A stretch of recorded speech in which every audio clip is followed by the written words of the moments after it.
R ਖੇਡਾਂ ਤੇ film ਜਗਤ ਦੇ ਨਾਲ ਦੇਸ਼ ਦੁਨੀਆ ਦੀ ਹਰ ਵੱਡੀ ਖਬਰ ਦੇ ਲਈ ਹੁਣੇ डाउनलोड करो देश ਦੀ number 1 news app Dainik Savera times. Bharat में महामारी के मरीज 2 लाख से ऊपर होने पर दैनिक सवेरा के मुख्य संपादक शीतल विज जी ने चिंता प्रकट की है। वो कहते हैं, अकस्मात जनता कर्फ्यू के बाद अपने संबोधन में पहले राष्ट्रव्यापी लॉकडाउन की घोषणा करते हुए मोदी प्रशासन ने दावा किया था कि इस साहसिक निर्णय से कोरोना महामारी के प्रकोप को नियंत्रित कर लिया जाएगा।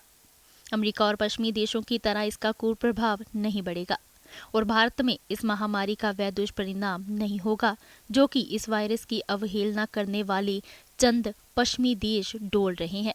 लेकिन इसके बाद पूर्णबंदी के 3 चरणों ने बता दिया कि कोरोना के मरीज तो क्रमशः बढ़ते जा रहे हैं और अर्थतंत्र की मिट्टी पलीत हो रही है। पूर्णबंदी के चौथे चरण में मोदी सरकार ने जान के साथ जहान बचाने के लिए और जन से जंग तक जाने के लिए अर्थव्यवस्था खोलनी शुरू कर दी और अर्थतंत्र को पटरी पर लाने की घोषणा की।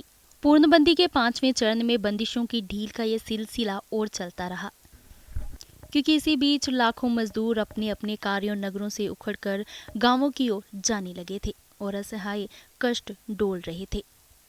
प्रशासन ने प्राथमिक एहतियात के साथ अर्थतंत्र बचाने की कोशिश में ढील वाला पूर्णबंदी का चौथा और 5वां चरण, जिसे अनलॉक 1 का नाम दिया है, घोषित कर दिया। इसके साथ कोरोना से संक्रमित मरीजों की संख्या में ऐसा उछाल आया कि अब देश में मरीजों की संख्या 2 लाख से ऊपर हो गई और इस समय भारत दुनिया में महामारी से कुप्रभावित 7वें नंबर का देश बन गया है। इस बात पर धीरज नहीं किया जा सकता कि यहाँ अभी तक मृत्यु दर 3% से कम या 2.8% है, जो सबसे कुप्रभावित देशों में निम्नतम है। संक्रमण का यूं तेजी से बढ़ते जाना चिंताजनक है। रोग और शिथिलता का ये वातावरण ऐसे अवसाद को जन्म देता है कि जिससे आर्थिक प्रगति और आज की विकास की मंजिलों के उद्यम का उचित संचार नहीं हो पाता। शेयर मार्केट गोता लगाती है, निवेशक भगोड़े हो जाते हैं, बैंकों के मृत खाते बढ़ते हैं और बेकारी और गरीबी का बोलबाला हो जाता है। मई 18 को याद करें, तब भारत में 1 लाख केस हुए थे, लेकिन उसके बाद एक पखवाड़े में ही संख्या दोगुनी हो गई। इसका अर्थ ये है कि अगर गति यही रही तो 15 जून तक ये संख्या 4 लाख हो जाएगी और जुलाई के पहले सप्ताह में ये संख्या 10 लाख हो जाएगी। अगर मरीजों की संख्या बढ़ने के साथ साथ मृत्यु दर नहीं बढ़ती, तब भी वर्तमान दर से भारत में कोरोना से 30,000 मौतें हो जाएंगी। दूसरे देशों के मुकाबले ये संख्या तब भी कम कही जाएगी, लेकिन एक गरीब, बेसहारा और पिछड़े देश में इतनी मौतों का हो जाना किसी बड़े दुर्भाग्य से कम नहीं।